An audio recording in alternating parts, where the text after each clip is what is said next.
மாடியில் வந்துட்டு இந்த டைம் வந்து பாவக்காய் வந்து நிறையாவே காய்ச்சிருந்தது. சரி இந்த டைம் பாவக்காய் சிப்ஸாவது போடலான்ட்டு நான் இருந்த பாவக்காய் எல்லாத்தையும் பறிச்சிட்டேன். வெள்ளை பாவக்காய் கூட ஒரு 2 இருந்தது. இது கொஞ்சம் இருந்ததுனால நான் என்ன பண்ணிட்டேன், சரி எல்லாத்தையும் எடுத்து சிப்ஸ் போடலான்னு நான் எல்லாத்தையும் பறிச்சிட்டேன். இப்போ வந்துட்டு இந்த பாவக்காய் எல்லாத்தையும் நல்லா இந்த மாதிரி குறுகலாக சிப்ஸுக்கு போடுற மாதிரி இந்த மாதிரி நல்லா குறுக்கில் கட் பண்ணி வச்சுக்கலாம். தண்ணியில் போட்டு அலசிட்டு ஒரு அலசிட்டு அதுக்கப்புறம் நான் எல்லாத்தையும் வடித்து வச்சுருக்கேன். இப்போ இதில் வந்துட்டு எல்லா மசாலாவும் சேர்த்துடலாம். ஃபஸ்ட்டு வந்து கொஞ்சமாக உப்பு சேர்த்துக்கலாம்.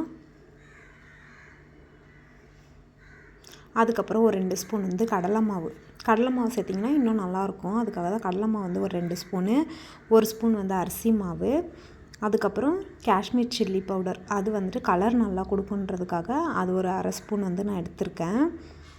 மஞ்சள் தூள் வந்து ஒரு பிஞ்சு, மிளகுத்தூள் வந்துட்டு அதுவும் வந்து ஒரு பிஞ்சு சேர்த்துக்கோங்க, காரத்துக்கு நல்லாயிருக்கும். கடைசியாக வந்து ஒரு 2 ஸ்பூன் வந்து தயிர் வந்து நல்லா எடுத்துக்கோங்க. தயிர் வந்துட்டு ஊற்றும்போது அந்த கசப்பு தன்மை கொஞ்சம் கம்மியாக இருக்கும். அதனால் வந்து தயிர் வந்துட்டு ஒரு 2 ஸ்பூன் எடுத்து இதை நல்லா மிக்ஸ் பண்ணி ஒரு 1/2 மணி நேரம் ஊற வச்சிடலாம். ஊற வச்சதுக்கப்புறம் பாருங்கள் இந்த மாதிரி இருக்கும். இப்போ எண்ணெய் நல்லா சூடானதுக்கப்புறம் நீங்கள் தனித்தனியாக விடுங்க. மொத்தமாக போட்டிங்கன்னா உங்களுக்கு வந்து ஒன்றோட ஒன்று ஒட்டுற மாதிரி இருக்கும். அதனால் ஒன்று ஒன்றா இந்த மாதிரி தனித்தனியாக எடுத்து விடுங்க. அப்போ தான் வந்து கரெக்டாக இருக்கும் சிப்ஸுக்கு. நல்லா இந்த சலசலப்புலாம் அடங்கினதுக்கப்புறம் நம்ம எடுத்திங்கன்னா உங்களுக்கு வந்து பாவக்காய் சிப்ஸ் வந்து நல்லா சூப்பராக ரெடி ஆகிடும். பாருங்கள் ஃப்ரெண்ட்ஸ், நல்லா சூப்பராக ரெடி ஆகிடுச்சு.